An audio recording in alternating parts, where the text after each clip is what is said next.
Good afternoon everyone and welcome back dito sa ating Soko Cloud Mining Investment. And as of today, yan, so magwi-withdraw po tayo today sa ating fund guys, no, na para sa ating ZBS. Ayan, so dito sa part na to guys, meron po tayo ditong 173.11. So ang pwede nating i-withdraw today is I think nasa $173 po. So bago yan, double check muna natin dito yung ating task kasi pwede natin yun siya idagdag later, no, sa withdrawal natin. Okay, so 11 yung kanina, nagiging 0.12. Yan, so dito na part is kung pwede nyong hintayin dito yung tawag dito, yung inyong team commissions, no. So pwede nyong hintayin yan kasi hindi natin alam kung kailan ba nag-rent yung ating mga kasamahan. So dito sa part na to guys is ang miners po natin dito, pwede nyo din siyang hintayin, no. Like for example itong ating 0.3. So pwede siya for tawag dito, ilang hours ba yan siya? Okay, 21 hours, meron pang 3 hours na hintayin. Pero mas maganda kasi pag ganitong oras yung withdrawal natin kasi mas mabilis yung approval. So dito na part, kung makikita po natin dito, medyo malayo pa yung oras natin. Okay, so yun lang yung pinakamalapit doon is 21 hours. Okay, so dito is makikita po natin dito, meron siyang 20 hours like yung 0.3 din. Next, ito is yung ating 0.3. Another 0.3 natin is andito na. 23 hours, malapit na yun siya. Then, of course, sa pinakababa nito, okay, meron tayong 0.2, 1.33, ayan, 0.83. So, konti na lang yung ating tawag dito, no, yung hours na hinihintay natin. Pero yun nga lang, mas konti yung hinihintay natin na earnings. So, ang mas maganda dito is i-withdraw na natin today para as another proof of payout na naman dito sa ating account. So, punta tayo sa ZVS. Then, click natin dito kung may pwede pa tayong i-sell. So, wala na tayong pwedeng i-sell dyan, guys, no? Kung makikita po niyo dito, yung ZVS po natin is ayan po yung ating ZVS assets.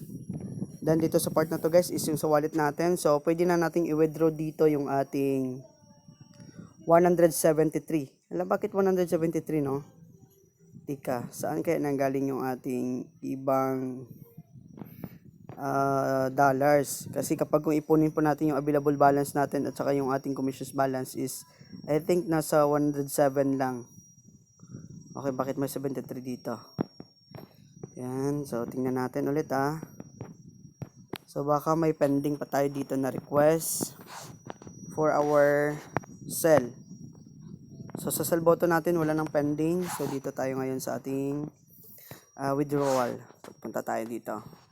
Pag once na ma-withdraw po natin yung 173 natin. Try type 173. Kung pwede natin i-out yan. Then after ma-input natin yung ating password, click natin yung withdraw now. Not enough balance. Try natin 72.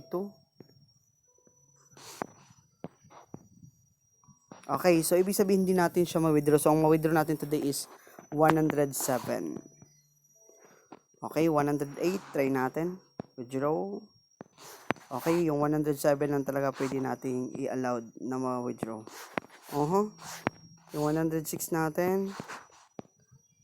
Withdraw. So ibig sabihin, okay, yung 67 pala natin na naiwan dito guys is ito po yung nasa ZVS po natin. Ayan, kung makikita po natin dito is naka-hold po siya. And of course, yun na yung pwede nating i-withdraw, no? Yung ating $100. Okay, 106. So dito, puntahan natin yung ating withdrawal history natin. So as of today, processing yung ating request. Then dito sa part na to guys is makikita po natin dito, no? Yung ating promo today na magra-run siya within 59 hours. So ayan po yung promo natin.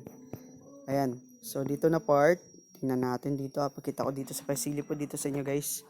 Yung ating withdraw. Yung withdraw po natin is 106.